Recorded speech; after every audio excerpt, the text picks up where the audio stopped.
Pai do Senhor, gente. Estou iniciando a live aqui, são 8h28. Vou aguardar o Fábio entrar para a gente iniciar a nossa live escatológica. É ele.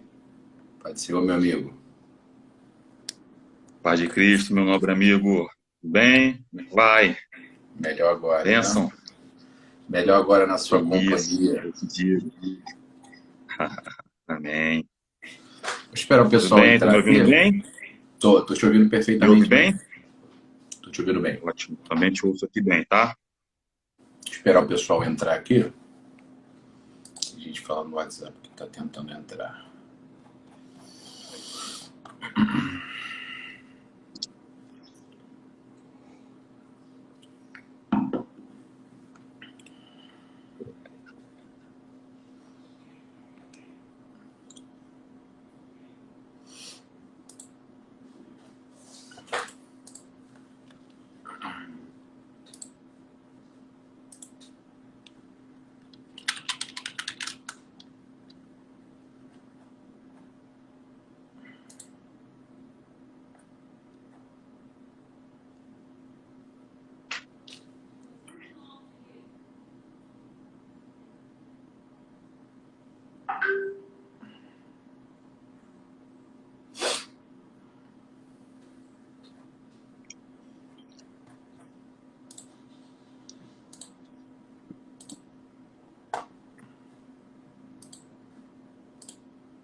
Vamos lá, Fábio.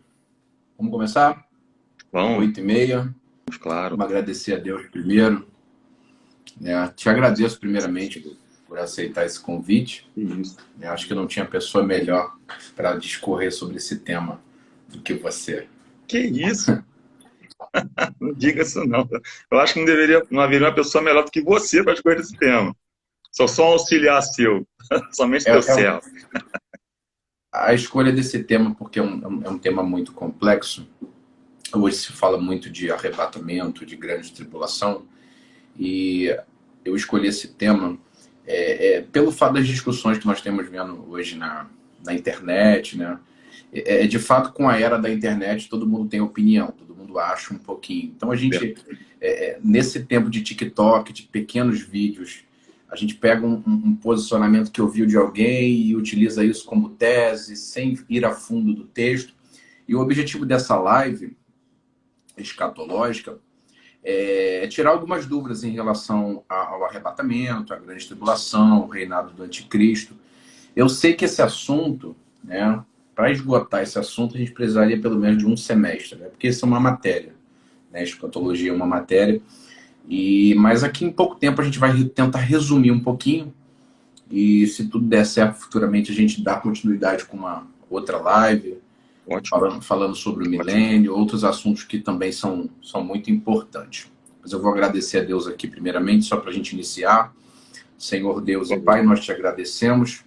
Louvamos o teu nome por essa noite, por essa oportunidade de transmitir a tua palavra e tirar algumas dúvidas de algumas pessoas que vão estar nos assistindo hoje acerca da tua volta, acerca do arrebatamento da igreja, que é algo muito importante. Pai, toma a vida de todos os ouvintes aqui na palma de tuas santas mãos. É o que eu te oro e te agradeço em nome de Jesus. Amém. Então, Fábio, vamos lá. A gente dividiu a nossa live aqui em algumas partes, né? A gente chegou a conversar. A gente vai falar um pouco sobre arrebatamento e sinais da vinda de Cristo. Mas, antes de mais nada, vocês que estão ouvindo agora essa live, a gente tem aqui pessoas com posicionamentos totalmente distintos, né? A gente já tem que se preparar em relação a isso. Mas a questão mais importante a ser dita aqui no início dessa live é que existem alguns posicionamentos que divergem entre neopentecostais, pentecostais, que não influenciam nada na nossa salvação, né? São discussões, são teses, são visões, né, que não vão trazer nenhuma violação a nenhum princípio bíblico de salvação. E eu acredito que, embora você possa ter um posicionamento totalmente diferente, alguém que esteja ouvindo aí agora, não se sinta constrangido, em relação ao tema que nós vamos abordar aqui. Inicialmente, eu queria falar sobre o pré-tribulacionismo, o mesotribulacionismo e o pós-tribulacionismo. O que é isso, gente? Primeiramente, a gente precisa entender, a gente tem visto aí umas novelas na Rede Record, que tem gente aí que acompanha a Bíblia pela novela. E a gente vê algumas matérias, teve até há pouco tempo agora, uma sobre o arrebatamento, falou sobre a volta de Cristo. E a discussão é, Jesus Cristo vai arrebatar a igreja após a tribulação, durante a grande tribulação ou antes da grande tribulação? A pergunta que eu já inicio esse vídeo é, o arrebatamento é antes da grande tribulação, é pós a grande tribulação ou durante a grande tribulação? Eu queria falar de 3 teses, primeiramente, aqui, para que você possa entender. A primeira é a meso ou mid-tribulação, tá? Ou tribulacionista. Como é que funciona essa meso ou mid? Essa meso ou mid acredita que o arrebatamento vai ser no meio da grande tribulação. Para quem não sabe, a grande tribulação, você consegue ter esse entendimento lendo Daniel, capítulo 9, se não me falha a memória, versículo 24, que a grande tribulação ela vai ter 7 anos. Né? São 7 anos de grande tribulação. 3 anos e meio dessa grande tribulação será uma falsa paz. Não será uma paz, será uma falsa paz. A partir desses 3 anos e meio, será um tempo de grande sofrimento, de dor, de perdas.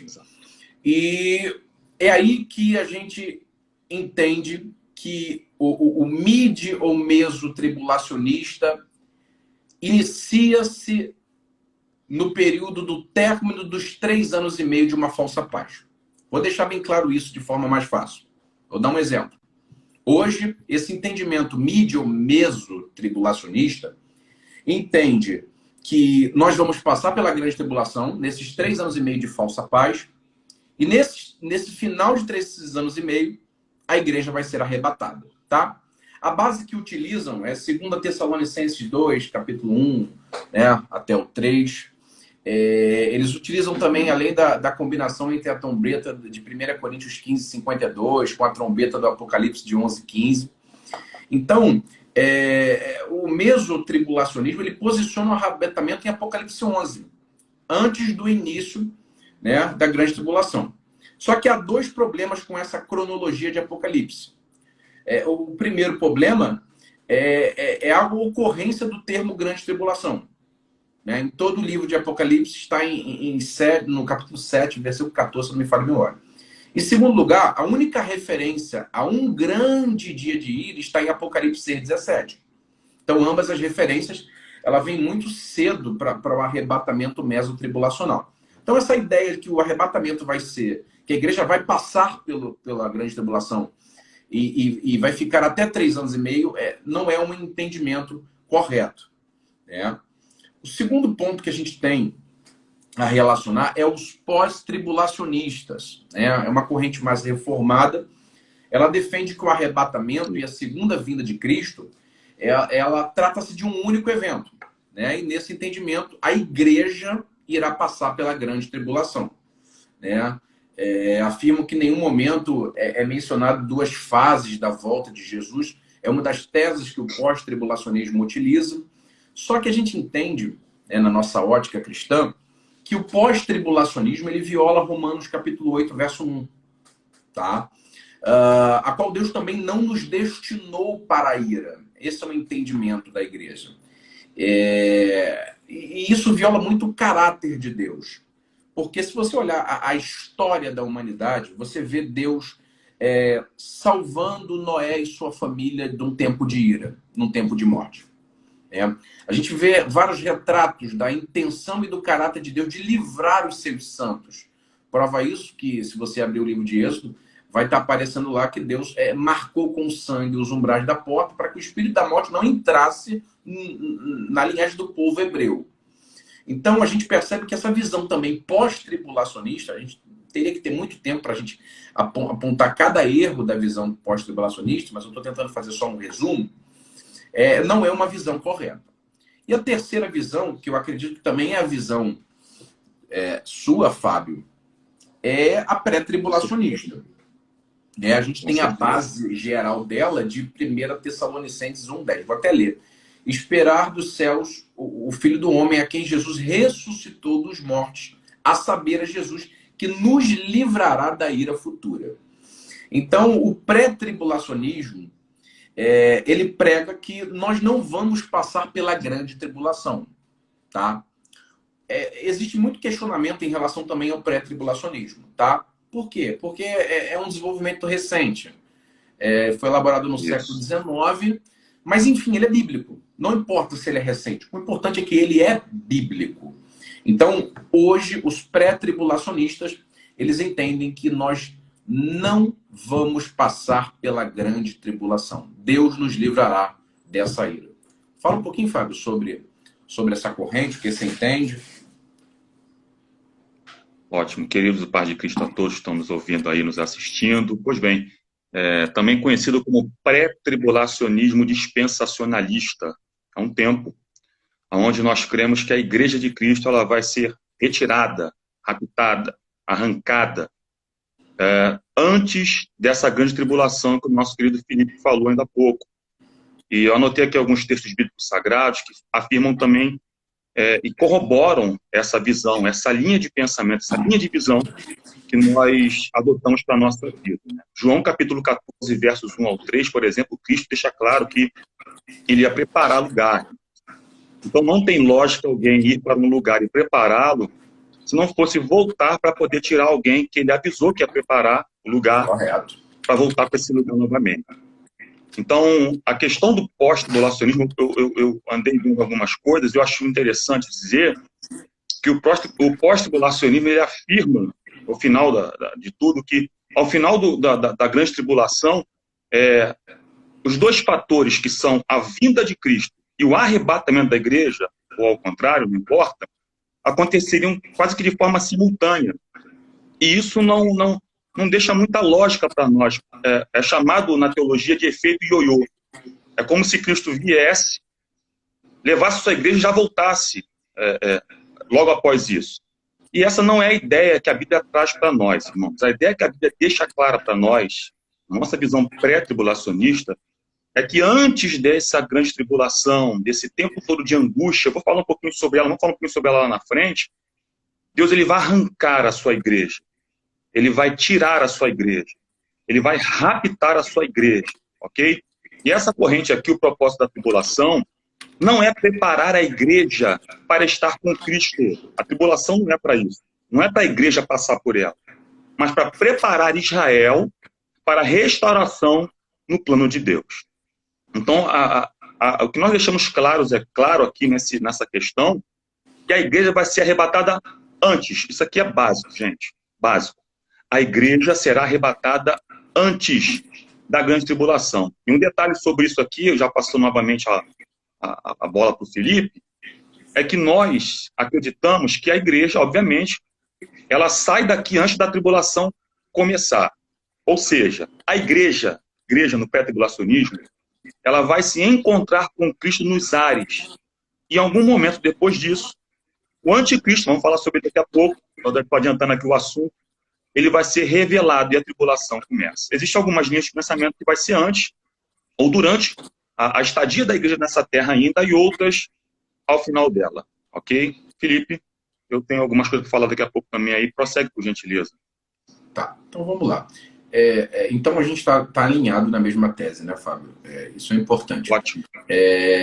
A igreja ela não vai passar pela grande tribulação. A gente percebe que essa ideia de que a igreja irá passar pela grande tribulação é uma visão um pouco equivocada, olhando diretamente para o caráter de Deus, que tenta livrar o seu povo a todo momento. Só um adendo rápido, claro. Só um adendo rápido. Claro. A igreja não está destinada a passar pela ira vindoura. Ela não está destinada a isso. Não está. 1 Tessalonicenses, capítulo 1, se não me falha a memória, verso 9, ela vai falar sobre isso. Vou achar aqui o texto, vou te falar. 1 Tessalonicenses, ou a segunda, vou falar já aqui. Meu computador parou um pouco aqui. Eu já te falo. Prossegue, por gentileza aí, Felipe. Claro. Prossegue, E existe até um versículo de Romanos, capítulo 8, que todo mundo conhece esse versículo, embora a gente entenda que ele tem uma natureza momentânea, presente, ele também tem uma ideia futura. Se você olhar, portanto, agora nenhuma condenação há para os que estão em Cristo Jesus. Essa condenação aqui não tem caráter apenas de presente, de futuro também. O termo condenação aqui está ligado também à ira.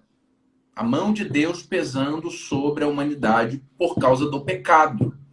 Então, se a igreja é santa, lavou-se no sangue do Cordeiro, teve os seus pecados perdoados, ela não irá passar por essa ira, por esse momento de dor, por esse momento de sofrimento, a qual a grande tribulação tem reservado. É importante também deixar bem claro, eu gostaria de fazer até essa pergunta para você, Fábio, para saber a sua opinião, em relação à questão dos sinais da vinda de Cristo.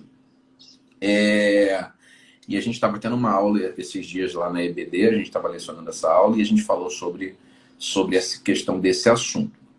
A gente crê que existem alguns sinais da vinda de Jesus, né? Uma pergunta que todo mundo faz é: nós hoje estamos no princípio das dores? Hoje, nós estamos no princípio das dores? Eu acredito que sim. Eu acredito que sim. Por quê? Eu acredito que sim. Porque no discurso que Cristo dá em Mateus capítulo 24, ele aponta diversos sinais da sua vinda. Ele vai voltar. E eu quero deixar aqui claro que os judeus eles esperam a vinda de um Messias. A igreja espera a volta do Messias. Eu repito, isso aqui é muito sério. Os judeus aguardam a vinda de um Messias. A igreja aguarda a volta do Messias. E Cristo, ele começa a dar um discurso em Mateus 24 acerca das questões e os sinais da vinda do Filho do Homem, quando ele voltará para poder arrebatar a sua igreja. Um primeiro sinal que eu aponto aqui para nós, meu amigo Felipe, é a apostasia. E todos aqui sabem muito bem um ponto daquilo que a apostasia diz para nós. Apostatar da fé significa abandonar a fé correta para poder seguir uma outra fé. Ou simplesmente abandonar a fé correta. Isso é muito claro, gente, na Bíblia Sagrada, em diversos textos bíblicos, como, por exemplo, vou abrir com os irmãos aqui, para vocês abrirem aí, 2 Timóteo, capítulo, melhor dizendo, 1 Timóteo, capítulo 4, verso de número 1, foi até base da lição da EBD do domingo passado. Está escrito assim, 1 Timóteo 4, verso 1, ora, o Espírito afirma expressamente que nos últimos tempos, alguns apostatarão da fé. Ou seja, não são todos, são alguns. E quando Paulo escreve isso a Timóteo, ele está apontando para a igreja de Cristo. Então, alguns de dentro da igreja, por incrível que pareça, irmãos, eles vão estar se apostatando da fé, largando a sua fé, abandonando a fé, virando as costas para Deus, atrás de espíritos enganadores. Okay? Primeira coisa. A segunda é que, agora no fim dos tempos, no princípio de dores, a multiplicação de religiões e práticas demoníacas tem aumentado muito. É a segunda coisa que Cristo deixa claro para nós ali. A terceira, eu preciso avançar por causa do horário, é o indiferentismo espiritual. Se você puder abrir aí Mateus 24, eu agradeço. Bíblia aberta, seria bom, para que nós pudéssemos discorrer sobre isso. Mateus 24, para deixar bem claro isso, eu vou responder já uma pergunta do nosso amigo ali, o Ellison, perguntando por que esse encontro de Jesus nos ares com a igreja. Nós vamos responder isso para você aí, querido. Mateus 24, ok? Verso 4 e verso 5. Te provo na palavra de Deus isso. Mateus 24, 4, diz assim no texto bíblico. Escutem bem. E ele lhe respondeu, Cristo falando com os discípulos, veja que ninguém vos engane. Uma das primeiras coisas que acontece, gente, o engano religioso acontece em larga escala. E eu pergunto para os irmãos que estão nos assistindo aqui, tem acontecido isso no dia de hoje ou não? Princípio de dores. Muitos. E ele fala o seguinte, muitos, verso 5, escutem bem, porque virão muitos em meu nome, e não são no nome dele, dizendo eu sou o Cristo e enganarão a muitos, plural. Pluralidade. Falsos profetas. E a única maneira segura de não ser enganado é manter o foco em Cristo e as suas palavras, gente. Lá no verso 6, eu vou ser bem breve aqui, ele diz o seguinte, só uma pincelada. E certamente ouvireis falar de guerras e rumores de guerras. Vede, não vos assusteis, porque é necessário assim acontecer, mas ainda não é o fim. Gente, Cristo caracteriza a era atual nossa. Guerras, rumores de guerra. Ele diz o seguinte, não é o fim. Ou seja, sabe o que Cristo está dizendo? Vai piorar a coisa. O princípio de dor é um comparativo com uma mulher que está a ponto de dar à luz a um bebê. Quando ela vai dar à luz ao bebê, ela sente contrações pesadas, duríssimas. Há quem diga que as dores de uma pedra nos rins são equivalentes a uma dor de parto. Quem já teve filho aqui, mulheres que estão nos assistindo aí, sabem muito bem que tipo de dor é essa. Que tipo de dor é essa? O que Cristo está dizendo para nós aqui nesse estudo bíblico é que a igreja precisa estar preparada, cada dia mais preparada. E os sinais da vinda dele estão muito próximos. A vinda dele está muito próxima. E os sinais têm aumentado de uma forma estarrecedora, se multiplicando de uma forma estarrecedora sobre isso, gente. Felipe? Verdade. Dentre outros, né? Fomes e pestes, terremotos, no versículo 7, ok? As dores de parto, perdão, elas ficam agudas. Olha como é que a dor de parto é.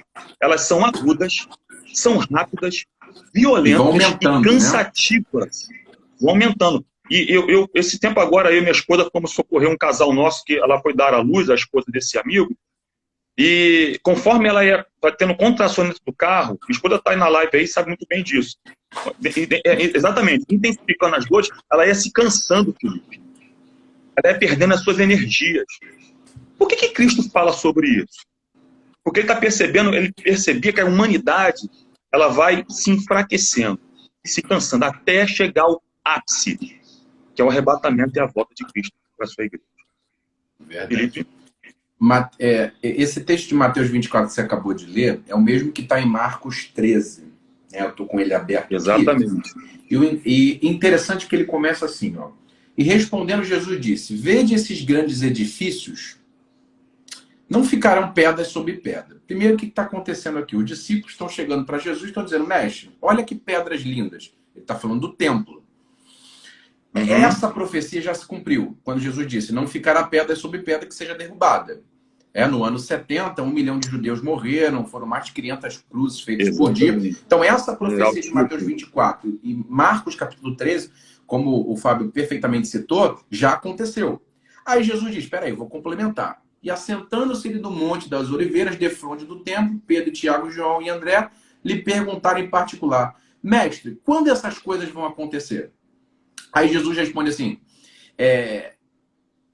olhai que ninguém vos engane. Primeiro, engano. Né? Aí ele diz assim: porque muitos virão a meu nome dizendo eu sou o Cristo. 130 anos depois de Cristo, já tinha um homem chamado Bar-Caô que anunciou ser o Messias. Então, hoje a gente vê diversos líderes do erro, né? Aí ele continua o versículo. Porque muitos virão em meu nome, eu sou o Cristo, enganarão a muitos. E quando ouvires guerras e rumores de guerra, gente, a gente ouve guerra o tempo todo. A história da igreja foi formada debaixo de guerra. Inclusive, no mundo está tendo uma, né? Exatamente. Se você olhar agora o versículo seguinte, diz assim: porque muitos virão em meu nome, enganarão a muitos, guerras e rumores de guerra, porque assim deve acontecer. Mas ainda não é o fim. Levantará nação contra nação, reino contra reino, haverá terremotos, algo que já está acontecendo já há muito tempo, isso tem evoluído numa escala muito grande. Haverá fome, isso é muito claro, está evidente que há fome, e tribulações. Estes são o princípio das dores. Só que eu quero falar algo importante. Por quê? Nós falamos aqui que nós somos pré-tribulacionistas, ou seja, a igreja não vai passar pelo arrebatamento. Só que dentro dessa ideia de pré-tribulacionismo, existem pessoas que acreditam que nós não estamos no princípio das dores e tem pessoas que acreditam que nós estamos no princípio das dores. Esses que não acreditam que nós não estamos vivendo o princípio das dores, acreditam que a igreja não passa nem pelo princípio. Por que isso? Tá? Não é a minha visão, mas eu vou passar essa informação. Não é a minha visão. Eles associam Romanos não, Mateus 24, Apocalipse 6. Diz assim, Mateus 24, porque muitos virão no meu nome dizendo eu sou o Cristo, enganarão a muitos. Aí eles dizem que fazem comparação com Apocalipse 6 com o cavalo branco, sendo o cavalo branco o primeiro selo. Quando você abre Mateus 24, 6, diz assim, e ouvi de guerra rumores de guerra. Aí eles falam que é o cavalo preto. Quando fala de peste, cavalo amarelo. Você está entendendo? Então, existe uma ligação dentro do pré-tribulacionista que acredita que nós não vamos nem passar nem pelo princípio das dores. Só que essa semana, Fábio, eu estava estudando sobre isso e eu vi uma frase do Ciro Cibordi. Não sei se você já ouviu falar nele. Ele já foi um dos autores de algumas revistas da EBD e ele disse algo muito interessante, que eu acho. Ele diz assim, baseado na corrente pré-tribulacionista, quem crê que a igreja será arrebatada antes da tribulação, diz que não podemos afirmar categoricamente em que período estamos. Tudo bem, já que o arrebatamento será iminente. E lembra que os sinais mencionados na Bíblia dizem a respeito ao tempo do fim e não ao arrebatamento. Ponto. Só que ele diz assim, apesar disso, observando o que está sendo acontecendo no mundo e considerando que os sinais são progressivos, existe a possibilidade de estarmos na época chamada de princípio das dores, o qual começa um pouco antes do arrebatamento e adentra os primeiros anos do período tribulacional. Então, por você ver que está evoluindo as pestes, as guerras, os terremotos, a apostasia, o abandono da fé, se percebe que nós estamos sim no princípio das dores e a continuidade e o aumento dele será dentro da grande tribulação. Tá? Então, a minha visão é que nós estamos sim no princípio das dores e já estamos nos encaminhando para a volta de Cristo. Acredito que algumas coisas ainda vão de acontecer, que essas dores vão aumentar, como o próprio Fábio falou. Se você olhar uma mulher grávida, ela vai tendo contrações. E essas contrações vão reduzindo o tempo. Elas começam a ser maiores e com menos tempo. Então, a gente percebe, se você olhar para o mundo há 20 anos atrás, há 10, 15 anos atrás, você não percebe que houve uma evolução muito grande da prevaricação do povo, do pecado, com a era da internet, as distrações, correto? Então, eu percebo que nós estamos no princípio das dores e ele dará continuidade à grande tribulação. Isso demonstra também que a vinda de Jesus está muito próxima, Fábio. Eu quero também reiterar o que você está dizendo aí, assinar embaixo. E uma das coisas que me chama a atenção nesse discurso que Jesus faz em Mateus 24 são as questões dos falsos profetas. Homens que parecem que são, mas não são.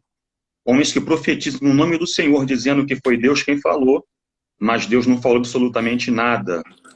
E um dos fatos que me chama a atenção nisso é que um dos sinais preditos por Cristo nesse Mateus 24, nesse tempo aqui de Mateus 24, é essa questão justamente de pessoas que viriam falando no seu nome, mas na verdade não estão de forma alguma, de fato algum, falando no nome do Senhor. E eu anotei aqui algo também interessantíssimo, que existem hoje em dia, nesse tempo que nós temos que é o tempo de princípio de dores, pregando um evangelho misto. O que é um evangelho misto, Fábio?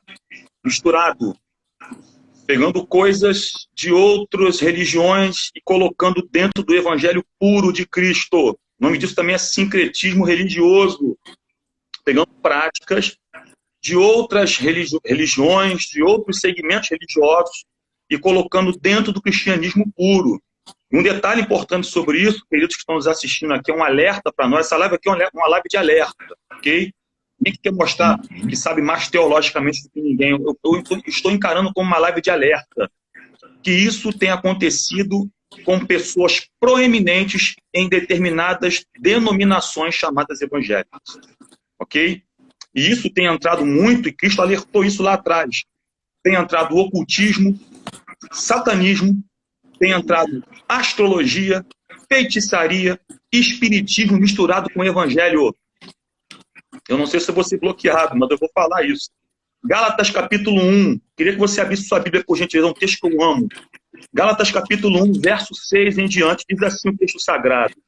Admira-me que estejais passando tão depressa daquele que vos chamou na graça de Cristo para outro evangelho. Isso aqui é Paulo falando para a igreja da Galácia. Ele está admirado como é que pode um povo que aprendeu a coisa certa estar largando de forma rápida. Aí ele, no verso 7, ele diz assim: o qual não é outro, senão que há alguns que vos perturbam e querem perverter o evangelho de Cristo. Tem a gente pervertendo o evangelho. Dentro. Mas ainda que nós, ou mesmo um anjo vindo do céu, vos pregue evangelho que vá além do que vos temos pregado, seja anátema, maldição. E eu encerro dizendo assim como já dissemos, e agora repito, se alguém vos prega evangelho que vá além daquele que recebestes, seja anátema. Então, gente, uma coisa eu quero deixar para vocês que estão assistindo aqui nessa live, muito séria, gente. Nem sempre Satanás vai vir gritando. Nem sempre o diabo vai vir berrando, se manifestando. As pessoas têm um Satanás na mitologia que vem com chifre, rabo, tridente na mão, com dente amarelado, cuspindo fogo. Não. Às vezes ele vem disfarçado com um falso ensino da palavra. Felipe. Correto. Alguns sinais. Não, é perfeita a sua compreensão. E tirando da ótica que os sinais estão sendo progressivos, isso tem aumentado com o decorrer dos anos, fica muito claro que nós estamos hoje vivenciando o princípio das dores. Perceba, hoje nós temos as igrejas judaizadas. Não sei se você já percebeu isso. Né? E Paulo contestou muito isso, escrevendo carta, dizendo voltar à lei é um retrocesso. Voltar aos costumes judaicos estão sendo um retrocesso. Então, hoje a gente vê igrejas judaizadas. Né? Eu não estou falando de judeus que têm uma cultura, porque isso é uma cultura, né? O uso do kippah, o uso do ali.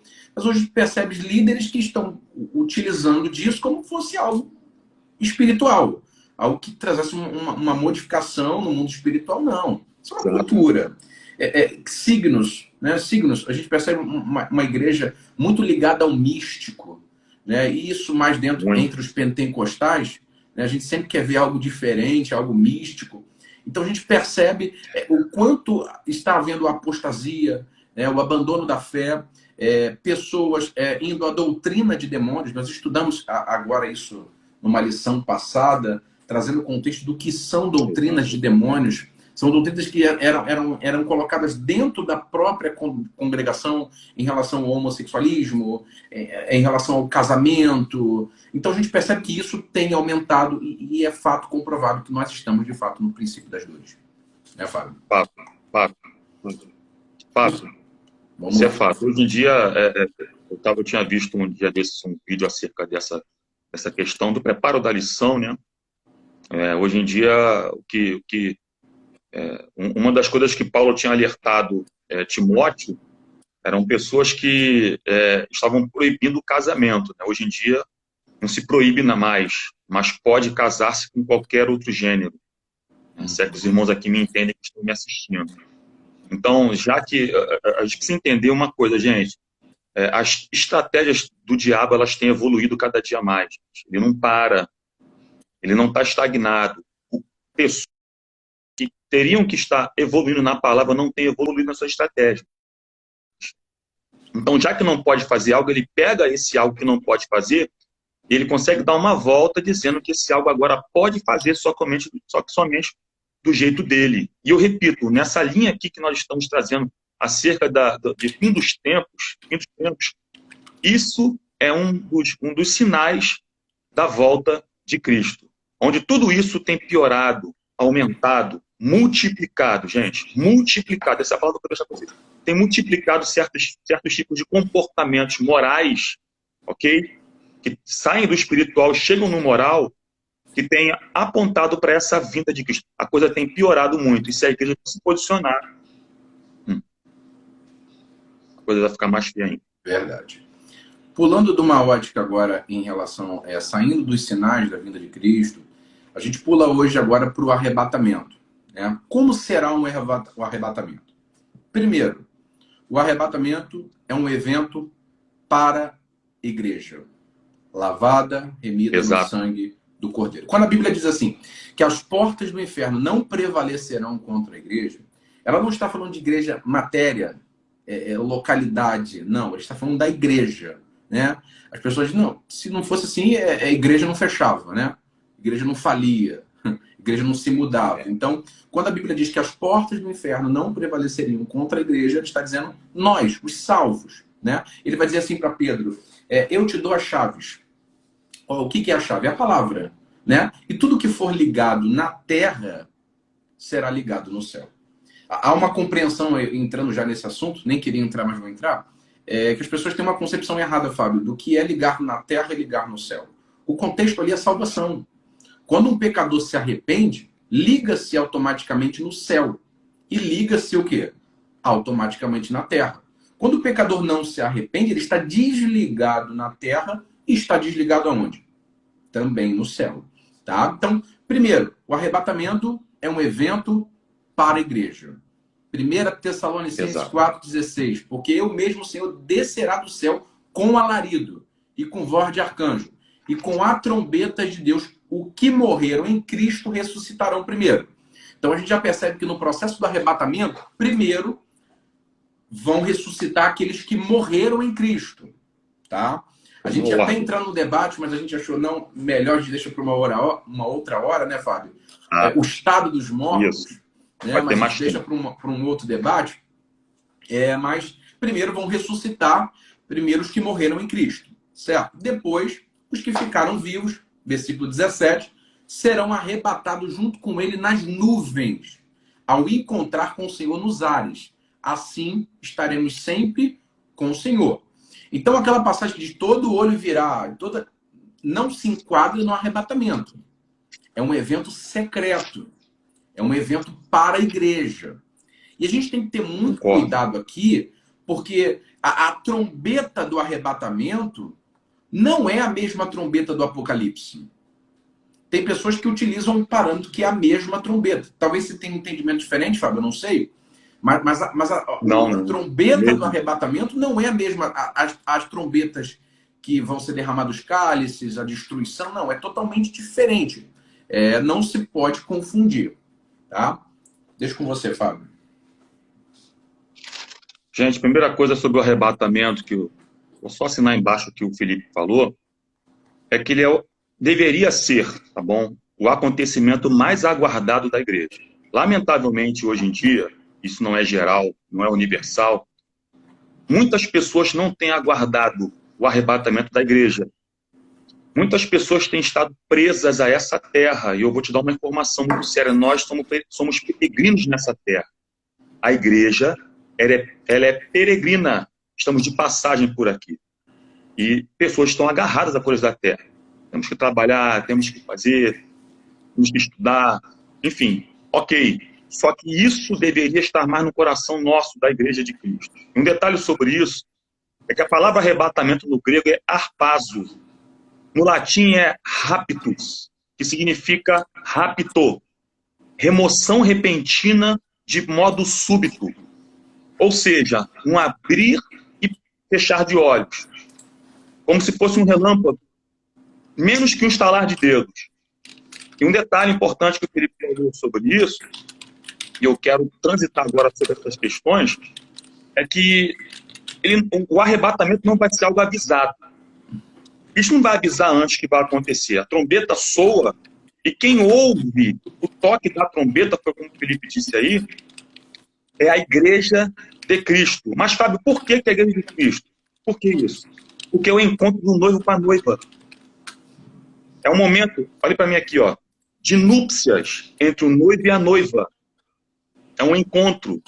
Porque não existe lógica entre o evangelho pregado esse tempo todo e as pessoas não quiseram ouvir esse evangelho, recusaram esse evangelho, nesse grande dia do arrebatamento da igreja, elas quererem ouvir a trombeta que vai chamar a igreja.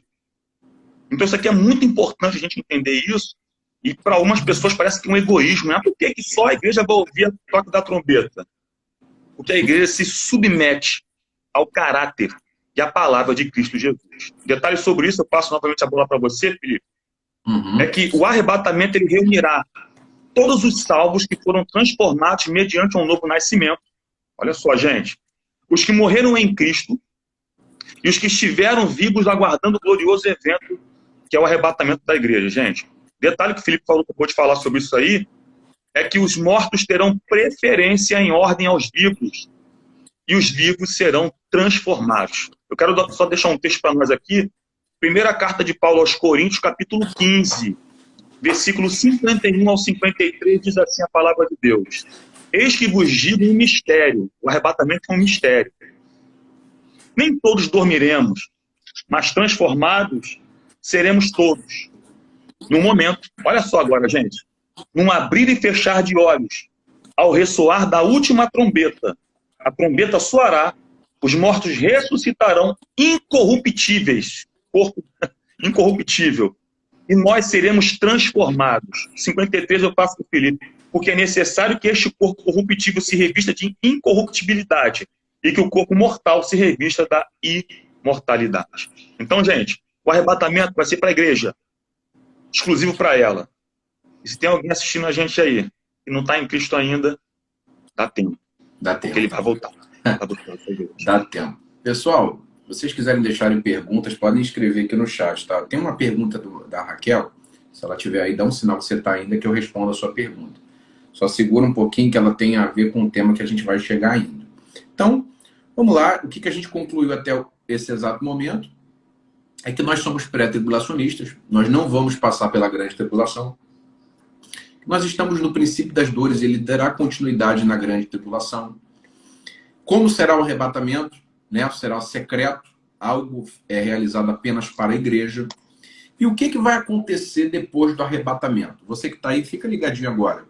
O que vai acontecer depois do arrebatamento? No céu, tá? Iniciará o tribunal de Cristo. Que tribunal é esse, Felipe? É um tribunal onde você será julgado. Mas aí, tem chance de ser condenado no tribunal de Cristo? Não, gente.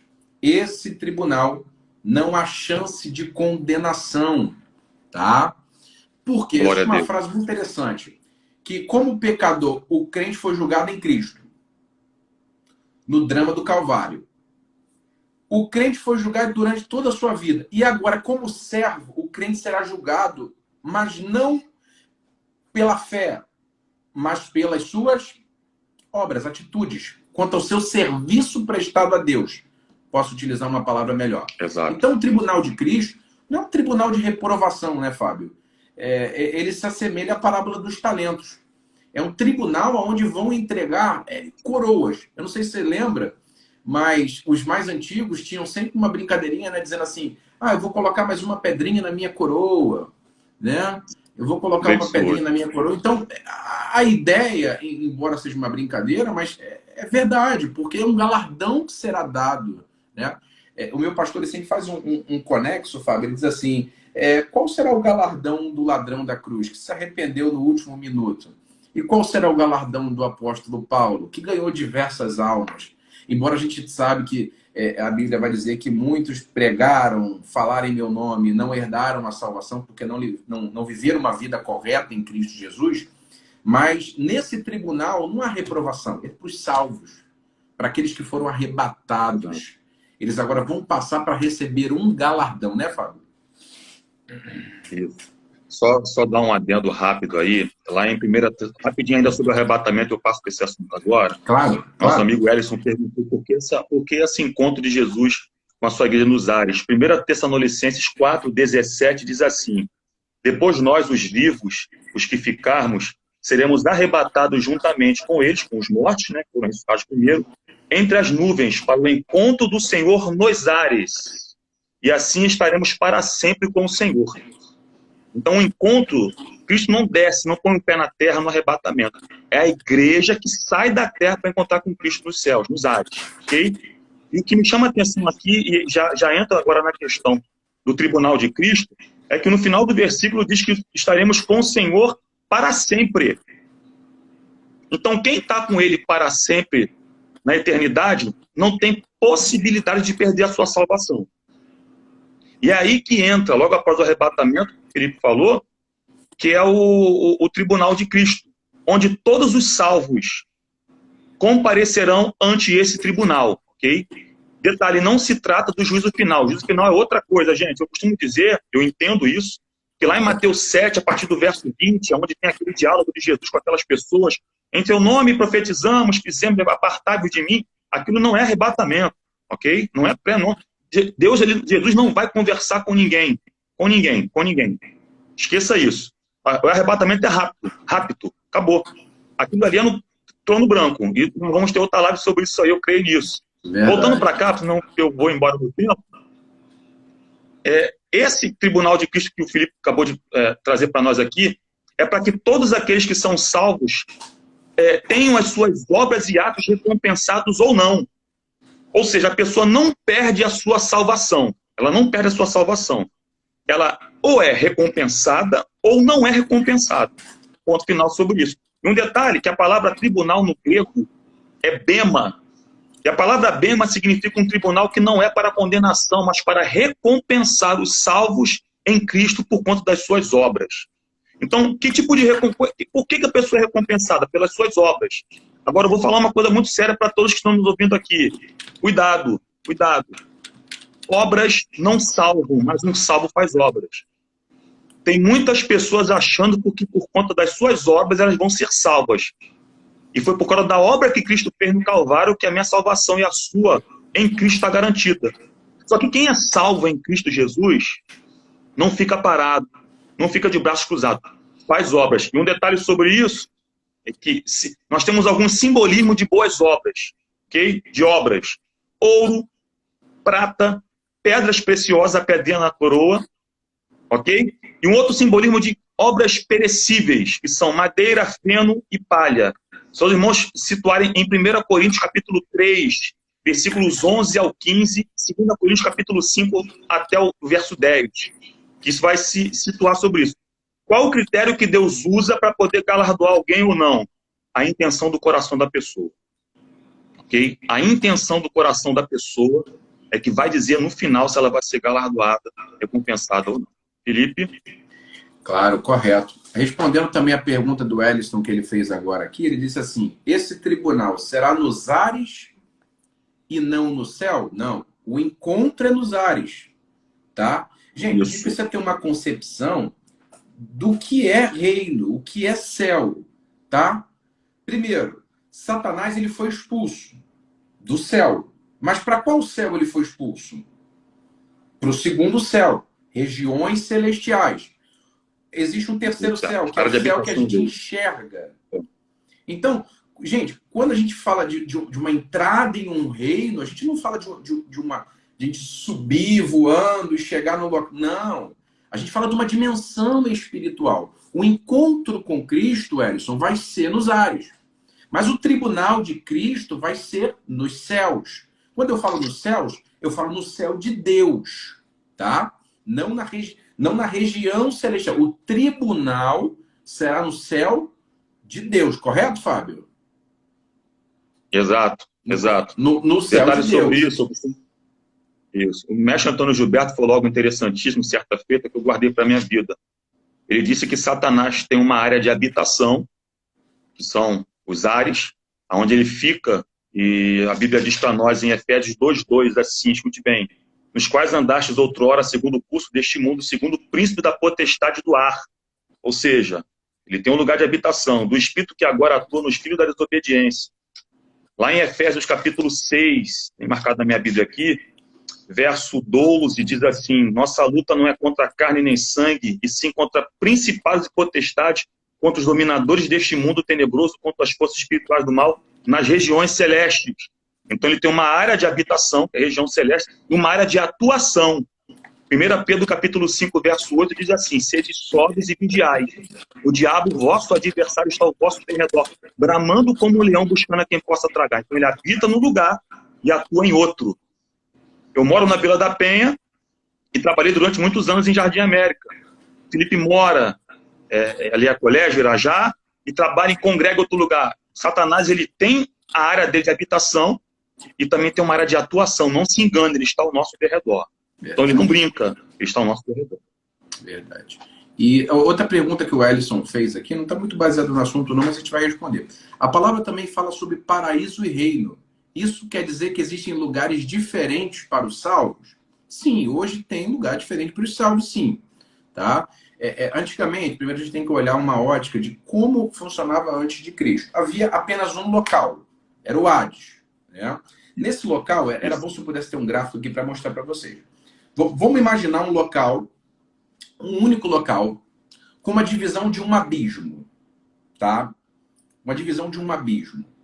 De um lado, existiam aqueles que morriam em Deus e aqueles que eram levados não para o inferno, tá? Porque o inferno ainda não foi estreado, gente. O inferno está preparado para Satanás e os seus demônios, tá? O que eu posso dizer é um termo que a gente usa às vezes na escatologia, que é o termo antessala, né? Quando Cristo morreu e ressuscitou, Efésios 4:8, Jesus levou o cativeiro, deu dons aos homens, se subentende que Cristo levou deste lado do paraíso, onde aqueles que morriam em Deus, para os céus. Esse é um entendimento, tá? Então, o que a gente entende é que o inferno não está inaugurado ainda. É uma antessala. Aqueles que estão morrendo sem Cristo estão indo para um lugar de tormento, para um lugar de dor, um lugar de sofrimento. E aqueles que morrem em Cristo estão dormindo das suas obras. Não significa que estão dormindo mesmo em um sono, mas estão em um repouso, aguardando o quê? Aguardando o arrebatamento, ao tocar da trombeta, que eles ressuscitarão primeiro, e depois haverá o arrebatamento da igreja. Tá? Então, aqueles que estão mortos estão aguardando o arrebatamento, porque eles ressuscitarão primeiro. Né? A pergunta da Rosiane, eu já te respondo, Rosiane, a gente já vai entrar nesse assunto, que é uma pergunta muito importante.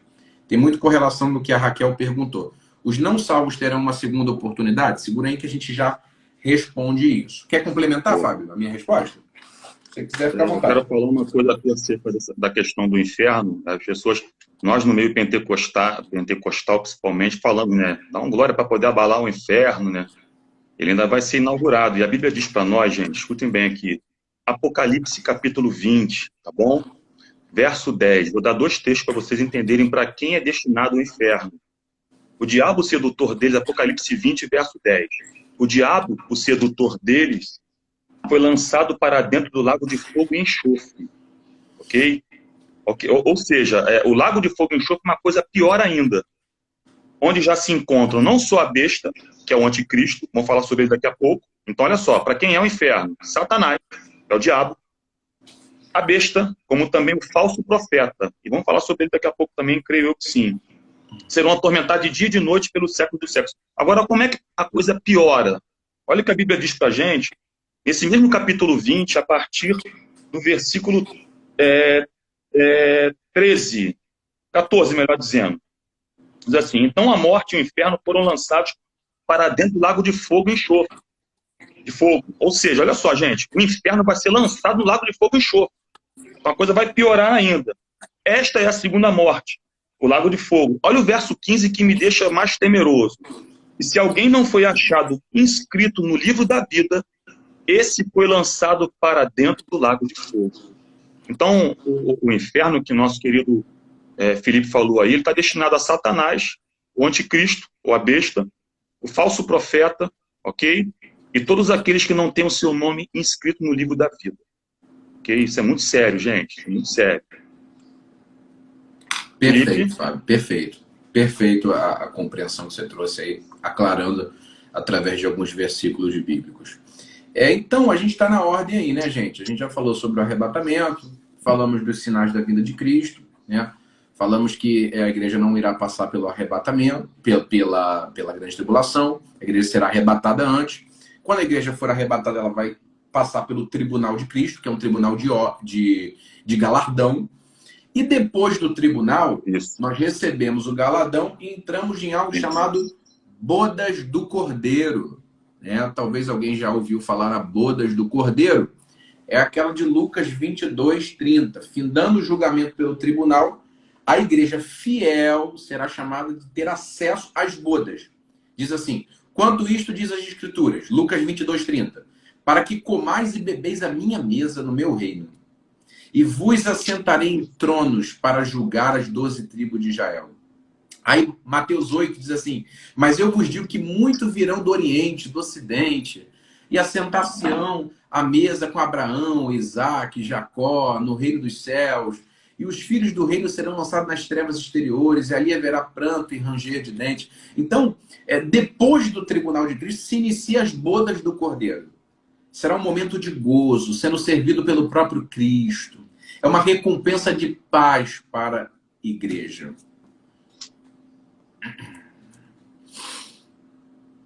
Isso. Eu quero deixar um texto para a gente aqui que está em Apocalipse 19, verso 7. Olha só o que está dizendo. Algumas pessoas, só para falar antes sobre isso, algumas pessoas acham que esse texto de Apocalipse 19 deveria estar logo no capítulo 4 de Apocalipse. Afinal, do capítulo 1 ao 3, por ali, são direcionados às 7 igrejas da Ásia Menor. Só que algumas coisas na Bíblia Sagrada, precisamos entender isso, elas são chamadas de textos, ok? Versículos ou trechos parentéticos, que não estão necessariamente numa ordem, ok? Mas que fazem parte, fazem ligação uma com a outra. Esse texto de Apocalipse 19, verso 7, ele faz ligação com aquilo que o Felipe acabou de falar agora aí. Diz assim o texto: alegremos-nos, exultemos e demos-lhes a glória, porque são chegadas as bodas do Cordeiro, cuja esposa a si mesma já se ataviou. A esposa é a igreja. A esposa é a igreja. E um detalhe sobre isso é que as bodas do Cordeiro, isso aqui é simples, elas vão se seguir ao julgamento da igreja, que é o tribunal de Cristo, ok? Será a reunião da igreja de Cristo com o seu Redentor e Salvador, que é o próprio Jesus Cristo. Pois você dava glória aí, mas vamos lá, né? Um detalhe sobre isso é que nós cremos é que nós estaremos prostrados aos pés do nosso amado Salvador, gente. Prostrados aos pés dele. E você imagina, eu acredito que o Felipe vai falar sobre isso aqui, o que é uma boda, o que é uma festa. Uma festa, procurem depois, de fato, detalhadamente, uma festa na cultura judaica, gente. Detalhe sobre isso é que os salvos chegaram de todas as partes da terra e de todos os tempos vão estar juntos ali, reunidos, para poder estar juntamente com o Cordeiro que é Cristo, gente. E foi o que o Felipe acabou de falar aí, que ele citou diversos homens, patriarcas bíblicos, Abraão, Jacó, nessas bodas do capítulo de Lucas capítulo 22, em que nós vamos encontrar com os santos do Antigo Testamento e de muitos também do Novo Testamento, gente. A igreja vai estar junto com esses homens, mártires, pessoas que passaram por diversos fatos e fatores, não negaram o nome de Cristo, estão salvos hoje. Nós vamos nos encontrar naquele grande dia, nessas bodas do Cordeiro, gente. Felipe? Fizeram uma pergunta aqui no meu WhatsApp, aqui, Fábio. Eu achei interessante. Uma pergunta que sempre fazem, né? Será que a gente no céu, nas bodas, vamos lembrar da nossa família, da nossa esposa, da nossa casa, dos nossos familiares, né? É engraçado que a gente não tem nenhum contexto bíblico que a gente possa utilizar para responder essa tal pergunta, mas na nossa síntese humana, né, a gente não precisa de, talvez, até da Bíblia para responder isso. Numa ótica humana, a gente pensando bem, a gente vê, poxa, imagina eu sendo salvo e descobrindo que a minha esposa não foi salva. O céu não será um lugar de dores, de sofrimento. Não. Imagina você tendo Exato. a menção de que aquela pessoa que você tanto ama ficou. Isso traria um sentimento de tristeza. Então, com Cristo, nós teremos um corpo glorificado, tirado toda a incorruptibilidade. Por que hoje nós pecamos? Todo aquele que nasce hoje peca. Não tem para onde fugir. Porque nós estamos num corpo incorruptível, mas na glória teremos um corpo incorruptível. Hoje é corruptível. Então, eu acredito que nós não teremos memória daqueles que ficaram de fato. Tá? Sem contar que no céu ninguém vai se dar em casamento, tá? Não vão Deixamos claro ser isso. Como os anjos, não se dão em casamento. Né? Casamento dá muito problema. Não.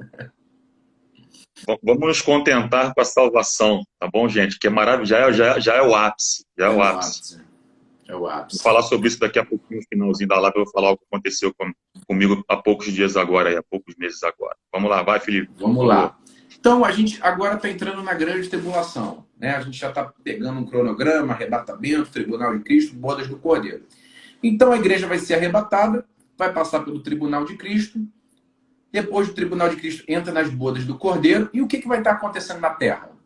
Na Terra vai estar o início da grande tribulação, tá? É um dos mais importantes elementos escatológicos. Ele é dividido em duas partes, tá, gente? Já falei no início da live. Para quem está chegando aqui agora, quiser deixar uma pergunta, pode deixar aí nos comentários que a gente já vai respondendo de acordo com os assuntos, tá? Será dividido em duas partes. 3 anos e meio de uma falsa paz e 3 anos e meio de muita dor, de muito sofrimento. Tá? A gente vai entrar a fundo, eu vou tentar pelo menos ler aqui o livro de Apocalipse para mostrar para vocês o que vai acontecer com a abertura de cada selo. A gente já está com 1 hora de live agora, que está passando muito rápido. Mas vou ver se a gente consegue falar um pouquinho aqui. Mas eu vou responder logo uma pergunta. Vou fazer uma pergunta para você, Fábio. Eu acho que já te questionaram muito isso. Eu imagino que seja a pergunta de alguém que esteja ouvindo aí. O anticristo. Tá? Primeiramente, quem é o anticristo, gente? O anticristo será uma figura, né?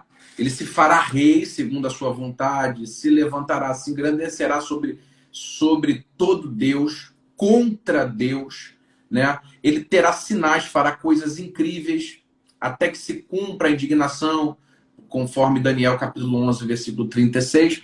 E hoje em dia, Fábio, a gente teve várias discussões. Quem é o anticristo? Tem gente que diz assim, não, eu ouvi de um grande pregador, e um colega meu repregou isso para mim. Ele disse, o anticristo é Macron, né? E falou que o falso profeta é o Papa, né? Que o cavalo que é o Papa móvel. Então, a gente já vê como é que é o nível que as pessoas estão interpretando as coisas. Eu queria te fazer uma pergunta, eu sei que você vai saber responder. O anticristo já está no nosso meio? Gente, primeira verdade que eu preciso falar para vocês. O anticristo, ninguém pode identificar nesse momento quem é o anticristo, ok? O que opera em nosso meio hoje é o espírito do anticristo. Eu não posso dizer para vocês se ele já nasceu ou não. Muitos teólogos têm afirmado que ele já está no nosso meio, é uma pessoa. Porém, o espírito do anticristo, ele já se faz presente há muitos anos no nosso meio. Olha só, gente, João, nós não conversamos antes acerca disso, não. Ele está com o estudo dele, eu estou com o meu estudo aqui, tá, gente? Aqui é aquela ligação do Espírito Santo pelo estudo mesmo. Botafogo, gente, uma coisa interessante sobre isso. Tem gente que adora apontar quem é o anticristo. As pessoas adoram apontar até quando Jesus vai voltar. A data de Jesus vai voltar. Deus vai voltar dia tal, ano tal. Mentira. Ninguém sabe disso. O anticristo nós não podemos apontar de fato quem ele é. Teólogos, diversos teólogos apontam que o anticristo pode vir do Oriente Médio. Bom, isso aí é uma linha teológica. Outros apontam que ele vem da Europa. Ok? Justamente por conta de alguns textos bíblicos que são estudados acerca em cima disso. Uma coisa é certa, ok? Uma coisa é certa. A palavra anticristo, ela só é citada por João nas suas cartas joaninas. 1 João 2:18 ao 22, 1 João 4, versículo 13, e 2 João 7, verso 4. 4 vezes apenas a palavra anticristo ela é citada. Então, o que João está dizendo ali, gente? Primeira coisa, ele está usando primeiro no singular, dizendo que ele vai vir, vai aparecer.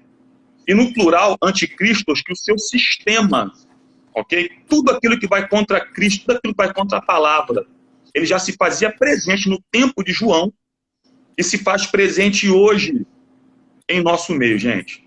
Isso é fato, isso é simples. Agora, apontar quem é o anticristo, particularmente eu, Fábio, não tenho essa possibilidade, não tenho essa revelação. Eu não consigo ver na Bíblia Sagrada apontando de fato um nome. Quem é? Disseram até certa feita aí, Felipe, que o nome Emanuel, que está descrito lá em Isaías, faz um apontamento para Emmanuel Macron, porque ele era o Messias. Meu Deus. Gente, são pensamentos... Gente, uma coisa eu digo para vocês. O que a igreja precisa estar preparada agora é para a vinda de Jesus. Prepare-se para a vida de Jesus, gente. As pessoas... É muita especulação, muito especulativo. Quem de fato é o anticristo? Muitos nomes já foram dados. Não é só hoje o Emmanuel Macron de 5, 4 anos. Não. Dentre outros nomes já foram ditos lá atrás e continuam sendo. O próprio Nero foi um exemplo, dado né? como anticristo. O próprio Hitler. Exatamente, o próprio Nero. Nero, verdade, Nero. Vai, Felipe. Então vamos lá, gente. Uma coisa é certa, posso falar rápido sobre o anticristo aqui, rápido? Pode falar. Uma coisa é certa, gente. Ele vai se colocar no lugar de Cristo, ok? Porque ele é anticristo. Ele é inteligente, ele é carismático, e ele vai surgir como um líder mundial, ok? Em Apocalipse capítulo 13, verso 1, ele é a besta que João viu subindo do mar. Repito, o espírito dele já está no mundo. 1 João 2,18. Ele vai ser um líder político que fará grandes coisas, gente.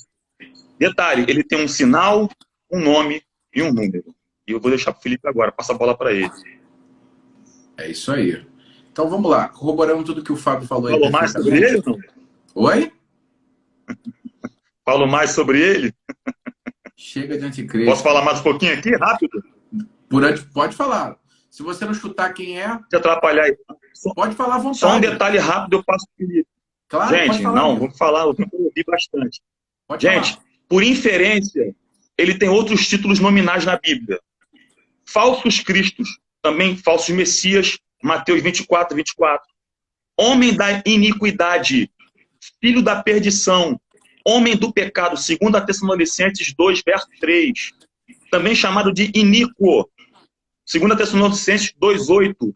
Também chamado de besta, Apocalipse 13, verso 1. E chifre pequeno, Daniel 7, verso 8. E o príncipe que há de vir, Daniel 9, 26. Felipe? Perfeito, perfeito complemento. Vamos lá. Como é que vai ser a grande tribulação, gente? Eu vou dar só uma pincelada. Posso te fazer uma pergunta? Posso fazer uma pergunta rápida? Pode fazer. Você sabe quem é o anticristo? Eu sei, mas eu não vou revelar nessa live, não, porque vai ficar salvo.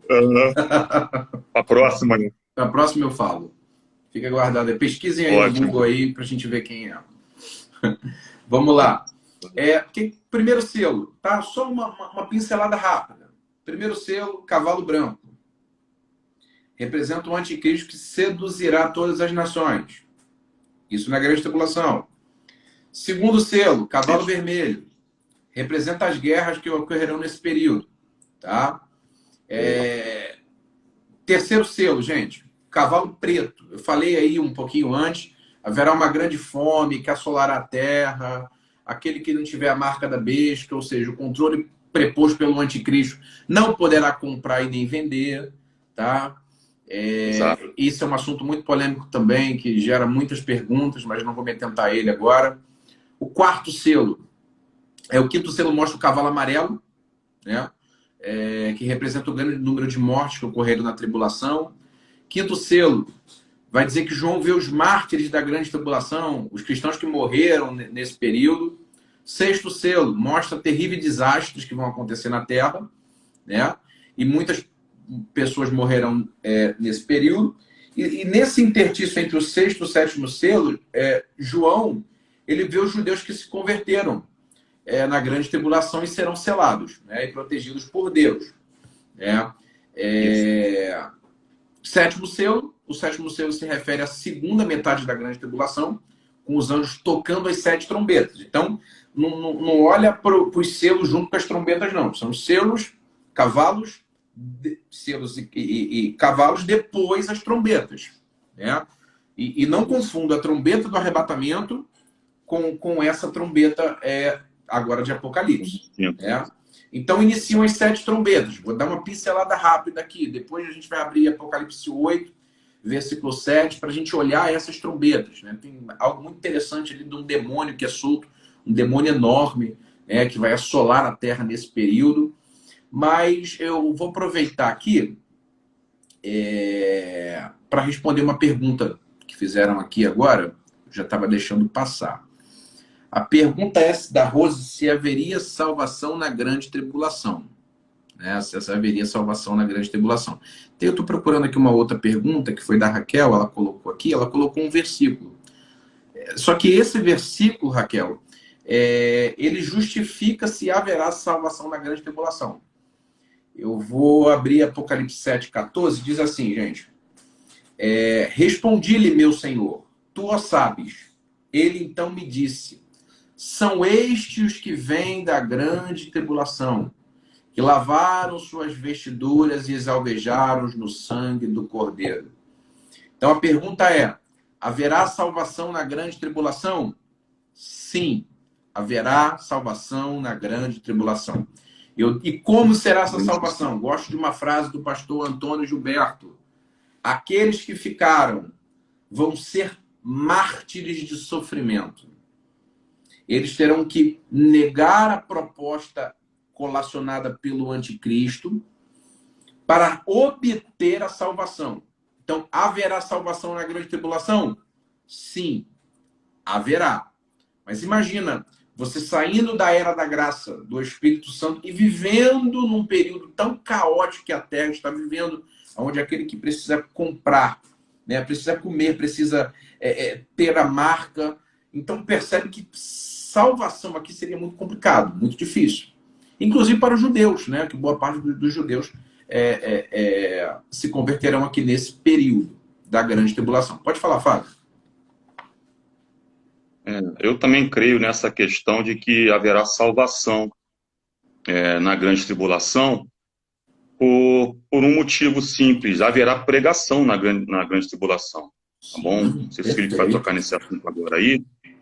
Cerca dos 144 mil que estarão com a responsabilidade de estar pregando a palavra de Deus. Nesse tempo de grande tribulação, 144 mil judeus, e segundo nós entendemos e compreendemos, eles serão convertidos a Cristo, estarão pregando a palavra, e também as duas testemunhas, okay? Que tem uma divergência muito grande, se são Moisés e Elias, e quem são essas pessoas não importa, a Bíblia não deixa clara quem são. Tem, obviamente, teólogos que apontam para quem é, só que vai ter a pregação do evangelho vai ser feita, um grupo seleto de pregadores formados por israelitas, 144 mil, Apocalipse capítulo 7, versos 1 ao 8, bom? E detalhe, Deus vai livrá-los das perseguições enquanto eles estiverem pregando a palavra de Deus, bom? Então essas pessoas que vão estar na grande tribulação, elas vão ter a oportunidade de estar ouvindo a palavra de Deus, só que num tempo de muita pressão. A palavra tribulação, se terem noção do que significa, eu até procurei aqui, ela tem a ideia, tribulação, ela tem a ideia de uma pressão acima do normal, uma pressão muito grande, como se estivesse esmagando cana ou esmagando uma uva no lagar. Então vai ser um momento de pressão terrível, onde as pessoas serão obrigadas a andar naquilo que o anticristo vai mandá-las fazer. O anticristo não vai propor isso, ele vai mandar fazer. Propor uma coisa, mandar é outra. E elas terão a possibilidade de salvação, sim, sendo martirizadas, como o Felipe falou aí. O que é o martírio? É passar por um sofrimento angustiante. Gente, Jesus deixou claro em Mateus 24 que tribulação, nenhuma tribulação igual a essa que vai acontecer, ocorreu ainda. A grande tribulação, nenhuma. O que nós vimos aí na história, o que nós vemos no dia de hoje, agora com a pandemia, não chega perto daquilo que vai acontecer no tempo da grande tribulação. Então, cremos que vai haver, sim, ok? Possibilidade de salvação na grande tribulação. Felipe? E eu achei interessante o que você falou, Fábio, em relação aos 144 mil, né? São judeus, a princípio, né? E as duas testemunhas, que há muita discussão em relação de quem são as duas testemunhas, se é Moisés, se é Enoque, se é Elias, que há uma corrente que acredita que Moisés não morreu, na verdade, pelaquela discussão que tem em Judas, onde Miguel brigou contra Satanás pelo corpo, mas esse corpo aí é corpo de cuchos, é corpo sem espírito, eu acredito que não seja Moisés, e tem a referência muito ampla de Elias, né? Porque essas duas testemunhas são pessoas que não provaram da morte, né? Então, não tem como a gente dizer quem é de fato, mas alguns teólogos costumam dizer que seria a Enoque e Elias, tá? Eles vão ser intocáveis por um tempo, tá? Eles vão profetizar na terra nesse período, só que chegará um momento que eles vão ser o quê? Mortos pelo próprio anticristo. Tá? Quer falar alguma coisa? Exatamente. Eles vão profetizar, gente. Isso está em Apocalipse capítulo 11, tá bom? Eles vão profetizar vestidos de saco, o pano de saco, que era dentro da cultura hebreia ou hebraica, Se vestir de pano de saco significa sinal de humilhação. Então era a vestimenta tradicional usada pelos profetas que tinham um grande poder na Bíblia Sagrada, gente. Detalhe sobre isso aqui, que é muito importante, é que também a Bíblia aponta para eles como são as duas oliveiras e os dois castiçais que estão diante de Deus na terra, ok? As duas testemunhas que devem levantar-se dos mortos, elas têm, como o Felipe falou, identificado de diversas formas, diversas maneiras. Só que um detalhe importante sobre isso, gente, é que são pessoas que receberão poder e autoridade especiais de Deus para poder pregar a mensagem de juízo, ok? A mensagem de juízo, arrependimento e salvação dentro da segunda metade da grande tribulação. Então, no pior tempo, onde a terra está sendo apertada, comprimida, está sendo assolada pelos desígnios do anticristo, que essas duas testemunhas elas vão surgir de forma miraculosa para poder estar ali, gente. Outro detalhe sobre isso é que lá em capítulo 11, verso 5 de Apocalipse, elas são invencíveis durante o exercício do seu ministério até onde Deus permitir. No verso 6, vou até ler para os senhores aqui, isso aqui é muito forte, gente. Apocalipse 11, verso 6, vamos tomar tempo, né? Estamos com tempo bem avançado. Apocalipse 11, verso 6 diz assim, escute bem. Elas têm autoridade para fechar o céu, para que não chova durante os dias em que se profetizarem. Tem autoridade também sobre as águas para convertê-las em sangue, bem como para ferir a terra com toda sorte de flagelos, tantas vezes quanto quiserem. Gente, eles vão ter poder para mexer com a natureza. É isso que a Bíblia está dizendo para a gente. Só que no versículo 7, o Felipe falou, o anticristo vai matar a ambos, tá bom? Verdade. Felipe? Então, perfeita a colocação do Fábio. Então, só para a gente resumir o que a gente já falou até esse exato momento, já está com 1h15 de live, né? 1h20 de live, já está passando muito rápido. A igreja não vai passar pela grande tribulação, nós vamos ser arrebatados. Após o arrebatamento no céu, tribunal de Cristo. Após bodas do Cordeiro, na terra se inicia a grande tribulação. Como a gente já falou, vão ser abertos os selos e os cavalos. Ao término dos selos do cavalo, começam as trombetas, tá? As trombetas, que são unicamente na segunda parte da grande tribulação. E eu vou elencar algumas aqui, só para título de exemplo, de como serão as trombetas. Se você abrir Apocalipse capítulo 8, eu vou abrir minha Bíblia aqui, está escrito assim, Apocalipse capítulo 8, e os 7 anjos que tinham as 7 trombetas, versículo 6, prepararam para tocá-lo. E o primeiro anjo tocou sua trombeta, e houve saraiva e fogo, misturado com sangue. Foram lançados na terra por uma queimada. Tá? Então você percebe que vai ser uma destruição muito grande na terra, fome. Segundo anjo tocou a trombeta, e foi lançado no mar uma coisa como uma grande monte, ardendo em fogo. E tornou-se em sangue a terça parte do mar. Muitos peixes vão morrer, vai mexer muito com a economia, tá? E morreu a terceira parte das criaturas que vinham do mar.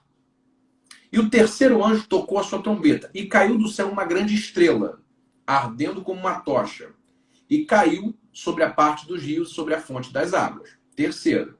Quarto anjo, foi ferida a terça parte do sol, a terça parte da lua, e a terça parte das estrelas, para que ela se escurecesse. Tá? Aí o capítulo 9 agora. Capítulo 9, só a título de exemplo. E o quinto anjo tocou sua trombeta, e viu uma estrela que do céu caiu na terra, e foi dado chave do poço do abismo. Vamos lá para a sexta trombeta. O interessante, versículo 6 diz assim, naqueles dias, os homens buscarão a morte e não a acharão, e desejarão morrer, e a morte fugirá deles. Deixa eu achar. O sexto. Versículo 13. E tocou o sexto anjo a sua trombeta, e ouviu uma voz que vinha do 4 pontos do altar que estava diante de Deus, a qual o sexto anjo, que tinha trombeta, solta os 4 anjos que estão presos junto ao rio Eufrates. E foram soltos 4 anjos que estavam preparados na hora de mês e ano, a fim de matarem a terça parte dos homens. Então você percebe que há uma evolução na questão das trombetas. Vão ser soltos. Esses anjos aqui, gente, são demônios. Tá? São demônios que estão preparados para ser soltos, presos ao rio Eufrates, para assolar o povo durante a grande tribulação. Vão procurar a morte, mas não vão encontrar. Então você percebe como é que vai ser um nível tão grande da grande tribulação. Fica a palavra, Fábio, pode Isso. ficar à vontade. Isso, não tenho o que falar sobre isso. Uma coisa é certa, gente. As pessoas, quando elas vão procurar a morte, não vão conseguir encontrá-la ou achá-la, elas vão estar num nível de sofrimento, de tormenta jamais imaginado na humanidade. Jamais imaginado na humanidade. São fatores e fatos que vão acontecer por conta de juízos que o próprio Deus vai enviar à Terra para poder punir, ok? Eu costumo dizer que é uma semi-punição, porque Deus, reparem bem, gente, reparem bem, que os textos que o Felipe leu conosco aí, eu estou certo, tem um esboço aqui, estamos aqui direto na palavra de Deus, tá bom? Sobre as trombetas, que diversas vezes queima-se a terça parte, tá lá, Apocalipse capítulo 8, verso 7, a terça parte, queimada a terça parte da terra, das árvores e toda a erva verde. Lá no capítulo 8, no versículo 8, terça parte se tornou em sangue do mar, terça parte dos rios, no Apocalipse capítulo 8, verso 10, tá bom? Apocalipse capítulo 8, versículo 12, para que a terça parte escurecesse. Ou seja, Deus ele envia juízo, também envia misericórdia, porque ele não destrói tudo, não destrói tudo. São avisos que Deus envia para a humanidade, para que a humanidade ela tenha tempo de se arrepender ainda, ok? E o Felipe falou uma coisa interessantíssima aí, isso vai afetar, gente, vai afetar a natureza, porque terça parte do Sol, ou seja, como se escurecesse parte do planeta Terra, ok? Das águas em sangue, não tem como navegar, não tem como produzir peixe, a economia vai de mal a pior, dentre outros fatos e fatores que vão ocorrer. As árvores, gente, pulmões do mundo, a Amazônia é um dos pulmões do mundo, dentre outras florestas gigantescas, essas florestas e lugares vão ser assolados por conta desse juízo parcial. Eu costumo dizer que é um juízo parcial de Deus, porque o juízo final ainda está por vir. Depois disso tudo aí. E o interessante é que foi feita uma pergunta aqui agora, novamente. Essa questão sobre, vou ler a pergunta, essa questão sobre o tema, vamos ouvir de maneira espiritual, trombeta. Essa questão sobre a trombeta, vamos ouvir de maneira espiritual ou vamos ouvir de maneira física? Ou seria tipo um sinal? Não sei se fui clara. Vamos lá, a gente está confundindo aqui. Primeiro, a trombeta do arrebatamento é uma trombeta para a igreja. Só a igreja vai ser levada ou ouvir a trombeta. É algo com a igreja. Essa trombeta aqui é a trombeta da grande tribulação. A igreja não vai estar mais na terra. Tá? E a Bíblia também não é clara em falar se os povos e nações vão ouvir essa trombeta. Tá? As 7 trombetas da grande tribulação, embora os anjos estejam tocando, eu acredito que você tenha esse mesmo entendimento, Fábio, aqueles não vão ouvir, elas são sinais para se iniciar ciclos. Tocou uma primeira trombeta, morte. Trocou outra trombeta, destruição. Então, aqueles que estão na grande tribulação não vão ouvir essa trombeta. Elas são sinais para o início de novos ciclos. Não confundam a trombeta do arrebatamento, que é para a igreja, com a trombeta da grande tribulação. Tá? Não confundam essa ideia. Outro ponto importante aqui que a gente aborda... Sobre trombeta, uma coisa rápida para te passar já a bola, sobre trombeta, gente. Elas eram usadas para 3 finalidades dentro da cultura judaica, tá bom? A primeira, advertência sobre o juízo. Então, ele toca uma trombeta para poder advertir acerca de um juízo para acontecer. Segundo, conclamar o povo para uma batalha. Você vê muito isso na Bíblia. Número 10, né? Toca-se trombeta para poder reunir o povo, para poder batalhar. E a terceira, isso aqui é o que eu acho mais lindo, anunciar a volta de um rei. Felipe. Pô, interessante. Números 10 vai falar para reunir o povo. Então, só que essa trombeta aqui é muito interessante. Vamos pegar os 3 exemplos que você deu. Para anunciar a volta de um rei. Porque a 7ª trombeta é a última. Que já vai dar início à volta de quem? De Cristo. A segunda... Vinda de Cristo. A segunda... A outra trombeta que você deu o exemplo é de ajuntamento. Correto? Que você falou? Isso, É de exato. ajuntamento. Isso, exatamente. Essa trombeta, eu acredito, Fábio, que ela está ligada ao arrebatamento. Não à grande tribulação, porque ela ajunta o povo escolhido. E Boa. qual foi o outro exemplo que você deu da terceira trombeta? Advertência sobre juízo. Advertência. Perfeito, grande tribulação. Porque as trombetas são A tribulação. sinais para início de novos ciclos. Perfeita essa tua colocação, Fábio. Então, são três A exemplos de gente precisa trombeta, só... duas na grande tribulação e uma para o arrebatamento. Pode falar, você quer falar? Eu não sei se a gente pode usar o termo aqui, volta de Cristo e vinda, né? A volta, para nós, igreja, arrebatamento. Isso. A vinda ao final, para as pessoas não confundiram, a vinda ao final da grande tribulação, que é um outro assunto que nós vamos tratar aí. Vai, meu querido. Eu não sei se nem está nem no nosso tema, mas a gente vai falar um pouquinho. Tá? Porque aí a gente prepara uma outra live futuramente. A gente fala do milênio, a gente fala de outros assuntos aí com mais calma aí.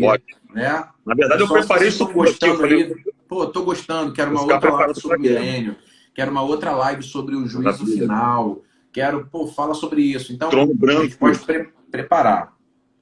Né? Então, ao término da grande tribulação, aí não a volta, mas a vinda, né, Fábio? Como você mesmo colocou. Bom, eu acho que seria bom a gente tratar dessa forma, né? Para a gente poder, né? A segunda vinda. A segunda vinda. Ótimo. Né? Cristo vem. E nessa segunda vinda, quando Cristo vir a terra, nesse soar, ele virá acompanhado. E ele virá acompanhado com quem? Com os santos. O termo é santos. Aleluia. E quem são os santos? Foram aqueles que foram arrebatados com Cristo. A igreja, que passou pelo tribunal de Cristo, que passou pela boda do Cordeiro. Agora eles vêm com Cristo.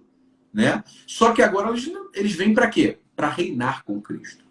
Né? Pode entrar em detalhes, Fábio. Fica à vontade. Eu gosto de falar sobre isso.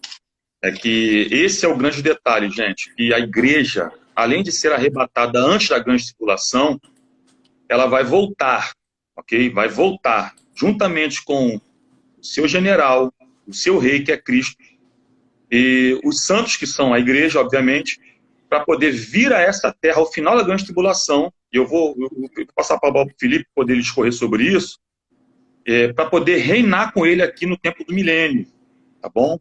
Isso é um outro assunto que a gente vai discorrer talvez em outra live. E esses santos, eles são descritos também, gente. Queria que você abrisse sua Bíblia, por gentileza. Lembrei do texto bíblico agora. Livro do profeta Zacarias.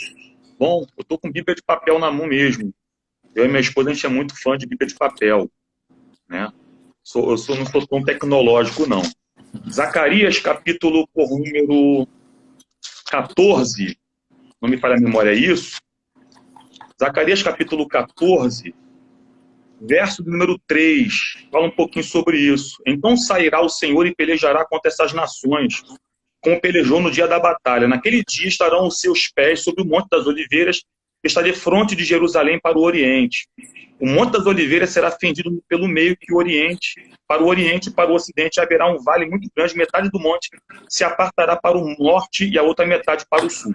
Fugireis pelo vale dos meus montes, porque o vale dos montes chegará até Azal, sim. Fugireis como fugiste do terremoto nos dias de Uzias, rei de Judá. Então virá o Senhor, meu Deus, e todos os santos com ele. Todos os santos com ele. Olha só, gente, que interessante, gente. Os santos, eles se referem aos cristãos, ok? Todos aqueles, gente, que estiveram com Cristo, que receberam a Cristo nessa terra.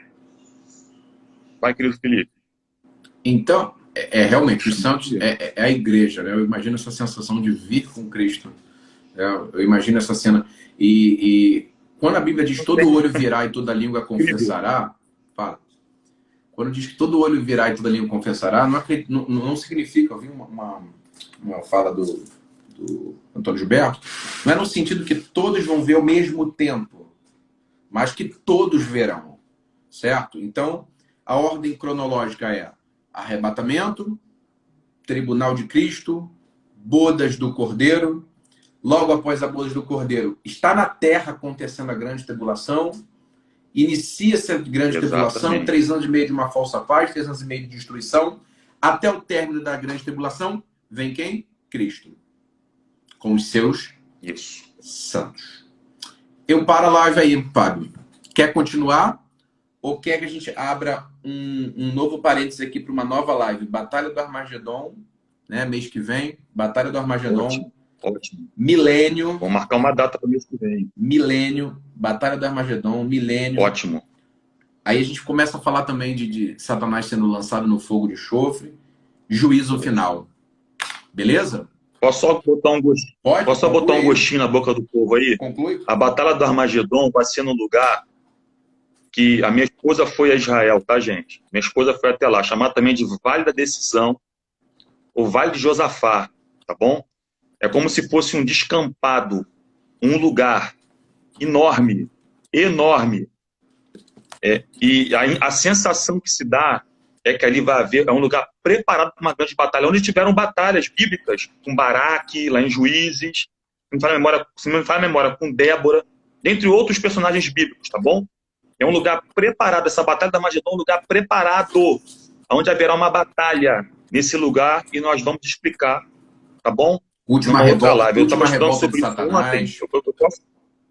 Revolta de Satanás, isso, após o milênio. Isso. E eu estava estudando sobre um livro ontem, são duas localidades, Petra e Bosra. São duas localidades que fazem parte da Jordânia, e essas localidades elas estão preparadas para quando o povo fugir, os judeus fugirem para esse lugar, onde Cristo fala que fugirão para os montes, fujam para os desertos, para os montes, e Cristo vai voltar, juntamente com seus santos. Aonde vamos reinar com Cristo. Lugar. Então, isso aí fica para a próxima live. Tá, gente? A gente vai fazer uma live para complementar isso aí. A gente fala do milênio, última revolta de Satanás. Vão nascer crianças no milênio? Haverá reprovação no milênio? Juízo final? Detalhes da Batalha do Armagedon? Então a gente deixa para a próxima aí. E o rapaz aqui até lembrou, o Bruno aqui, você comentou aí sobre a sua esposa ter ido a Israel. Vai ter uma caravana, gente, para Israel, né? O Fábio e a esposa dele, a Karine, estão com esse projeto. Né? Fala um pouquinho dessa caravana para Israel. Isso, tá aqui, gente, ó. Então, um folheto preparado aqui, ó. Caravana para Israel, tá bom? Estaremos indo em julho do ano que vem, daqui a um ano, aproximadamente um ano, para poder para Israel. 3 países, tá bom? Tá aqui no folheto: Grécia, Jordânia e Israel. São 3 países bíblicos. Talvez você não conheça a Jordânia, é um dos países mais bonitos do mundo. É um país avançado e também muito histórico. Minha esposa e eu estamos aí montando uma caravana para estar lá ano que vem. Tá bom? Você está me assistindo, conhece o Felipe. O Felipe me conhece a minha esposa, conhece a nossa vida. Se você quiser, nos procure no final da live aí no direct, tá bom? Dá para parcelar, a gente faz o parcelamento completo, correto, no cartão, no boleto, tá bom? O melhor preço tá com a gente, tá bom? A gente sabe que algumas coisas têm aumentado, mas se você for comparar o preço da nossa caravana com outras caravanas, você vai ver que o nosso está muito mais em conta, tá bom? Então, nos procura no final, tá bom? Tá aqui, ó. Tá bom? Me chama aí no direct aí, chama minha esposa Karine Mendes, ela tá assistindo aí a live também aí, e Deus abençoe a todos, tá bom? Isso. Posso falar do livro também? Pode, fala do livro aí. Aqui, gente, também, pela graça de Jesus, eu escrevi um livro, lancei um livro, Reconstruindo em Tempos de Crise, lições extraídas do livro de Neemias, tá bom? É um livro com base no livro de Neemias, um dos maiores líderes que a Bíblia aponta para nós. Felipe já adquiriu o livro, inclusive Deus usou o Felipe, certa feita, para falar comigo. O Bruno estava presente no culto no dia, o Bruno tá na live aí, Bruno Rossi, presente. Ele estava presente no culto, onde Deus usou o Felipe, não sabia de nada, homem de Deus. Estou aqui engrandecendo o homem, não, a gente tem que dar honra a quem tem honra. E ele falou: Fábio, eu via você tirando dentro de uma gaveta uma caneta, Deus te dava uma caneta e um papel e você escrevia um livro. E tá aqui, gente, durou 4 anos, desde 2018, 2022, Deus ele abençoou a minha vida, escrevi um livro. Se os irmãos quiserem também, nos procurem, tá bom? Ao final da live aí, me chama no direct. Deus abençoe a todos, tá bom? Então, pessoal, segue o Fábio aí no Instagram, dá uma olhada no livro, nessa caravana aí, tem forma de parcelamento, segue lá a Karine, esposa dele, Karine Mendes Oficial, tá bom? E a próxima live aí, a gente vai falar sobre a Batalha do Armagedon em detalhes, tá? Vamos falar do milênio, vamos falar do juízo Muito final. assim. Satanás vai ser solto. Vou deixar só uma palhinha. Satanás será solto. E por que ele será solto? Tá? A renovação dos céus e da terra, o milênio em relação à terra, o milênio em relação a Israel. Então a gente vai falar sobre esses assuntos, porque a gente já está 1h30 aqui só falando sobre um pouquinho sobre escatologia, tá bom? E a gente continua no mês que vem, tá bom? A Nem gente marca falando que uma era para data, faz um falar. banner legal e avisa a galera, tá bom? Deus abençoe a todos aí. Ótimo. Obrigado por ter assistido essa live. Forte Obrigado, abraço Fábio, em de todos. coração também, por ter aceitado esse convite, Eu esse agradeço projeto. muito. Deus abençoe você. Karina, E isso. beijão, tá bom? Vocês são bênção. Vocês são bênção de Deus na minha vida. Tá bom?